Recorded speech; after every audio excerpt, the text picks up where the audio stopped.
मूर्ख गधा। एक समय की बात है, किसी कस्बे में एक धोबी रहता था। एक रात जब वह सो रहा था, एक चोर उसके घर के पिछवाड़े में आ घुसा।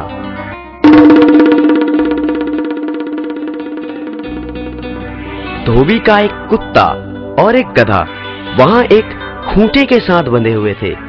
चोर को देखकर गधा कुत्ते से बोला, कुत्ते भाई, देखो चोर घर में घुस आया है और तुम भौंक नहीं रहे हो।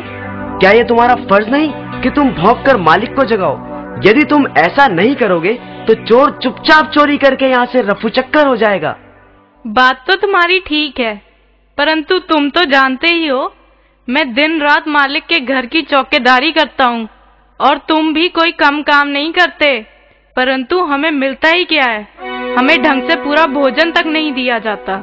ये बात तो तुम ठीक कह रहे हो, परंतु कुछ नहीं। मैंने तो सोच लिया है, मैं आज नहीं भौंकूंगा। मालिक को जब तक हानि नहीं होगी तब तक वो मेरी कदर नहीं करेगा। देखो, ऐसे आड़े वक्त में ऐसी बात सोचना गलत है। मुसीबत के समय अपनी मांग रखना उचित नहीं। मैं उचित अनुचित कुछ नहीं जानता। मैंने तो जो कह दिया सो कह दिया। ऐसे मालिक का भी क्या करना जो अपने काम से ही काम रखे, लेकिन हमारा ध्यान बिल्कुल ना करे। गधे को गुस्सा आ गया।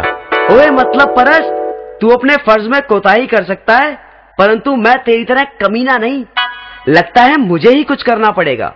और गधा जोर जोर से रैंकने लगा। गहरी नींद में सोए हुए धोबी की नींद गधे के रैंकने की आवाज से खुल गई।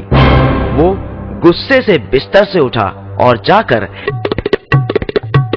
लाठी से गधे को जोर जोर से पीटने लगा।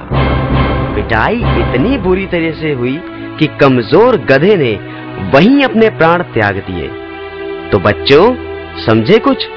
इसीलिए तो कहते हैं, अपने काम से काम रखो, दूसरे के काम में टांग ना अड़ाओ।